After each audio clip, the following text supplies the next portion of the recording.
నమస్తే, నా పేరు కృష్ణ ముదిరాజ్, పండుగ సాయన్న సామాజిక సేవా సంస్థ అధ్యక్షుడిని.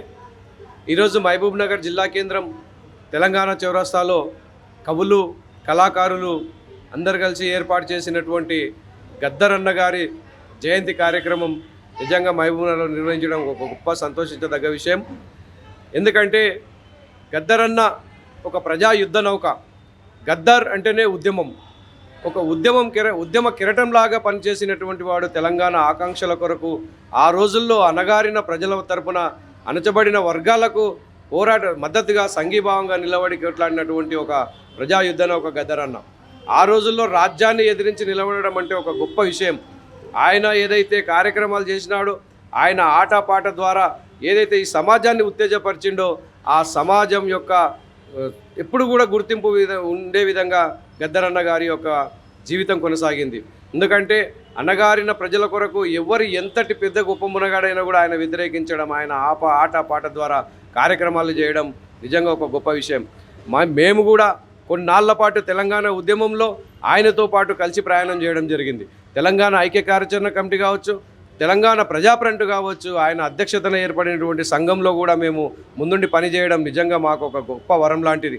ఎందుకంటే ఆ రోజుల్లో తెలంగాణ అణచబడిన వర్గాలు ఎత్తైతే విధంగా బాధపడుతూ ఉండేనో అన్ని రకాలుగా ఆయన ఉత్తేజపరిచి ఆయన ఆటపాట ద్వారా మొత్తం సమాజాన్ని మేల్కొల్పడం. ఏ గ్రామంలో ఎక్కడ కార్యక్రమం చేసినా కూడా, మేము ఎప్పుడు పిలిచినా కూడా ఆయన మాకు అందుబాటులో ఉండి వచ్చి ఆ కార్యక్రమాన్ని విజయవంతం చేయడం కూడా జరిగింది. గతంలో మహబూబ్నగర్ జిల్లా కేంద్రం ఉమ్మడి జిల్లాలో తెలంగాణ ఉద్యమంలో మాకు ఒక చిన్న సంఘటన, అంటే చాలా సంఘటన, దాంట్లో ఒక చిన్న సంఘటన చెప్తే, మేము మా సంఘం ద్వారా కోస్గిలో ఒక కార్యక్రమం ఏర్పాటు చేసినాం, బహిరంగ సభ. ఆ బహిరంగ సభ నిజంగా అక్కడ ఒక పెత్తందారి వ్యవస్థ, ఆ గురునాథ్ రెడ్డి వ్యవస్థ నడుస్తూ ఉన్నది.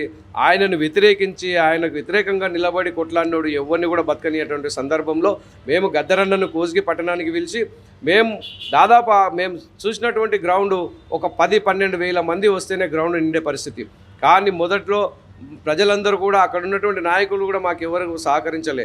కానీ చివరికి సభ కార్యక్రమం ప్రారంభమయ్యే నాటికి గద్దరన్న గారు వచ్చిన సమయానికి మొత్తం మైదానం కూడా ఖాళీ ఉండే సమయంలో ఆయనను బస్టాండ్కు యువతల కోస్గి చెక్ పోస్ట్ దగ్గర ఆయనను ప్రారంభం చేస్తే, ఆయన పాదయాత్ర డప్పులు కొట్టుకుంటూ మోగించుకుంటూ పోతే, ఆ పాదయాత్ర సభా కార్యక్రమానికి నడిచే వరకు దాదాపు 2000 మంది మా ఎంబడ నడవడం, గద్దరన్న గారిని అనుకరించి నడవడం ఒక గొప్ప విషయం.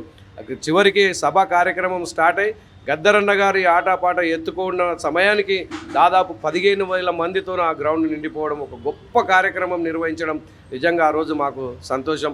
తెలంగాణ ఉద్యమంలో ఆయన పాత్ర చివరి వరకు కూడా, ఆయన శ్వాస విడిచే వరకు కూడా, ఆయన శరీరంలో బుల్లెట్ ఉన్న దాన్ని ఓర్చుకొని సమాజం కొరకు పనిచేసినటువంటి ఒక గొప్ప వ్యక్తి. చరిత్రలో ఎప్పుడు కూడా చిరస్మరణీయుడు. ఆయనను ఎప్పుడు కూడా ఈ సమాజం మరవకుండా ఆయన కార్యక్రమాలను విజయవంతం చేయాలని చెప్పేసి కూడా నేను పేరున అందరికీ తెలియజేస్తా ఉన్నాను. రాష్ట్ర సాధన కొరకి మరి మేము కూడా మరి ఆయన అడుగులో అడిగేసినందుకు ఆయన కృతజ్ఞతగా మరి మా వంతుగా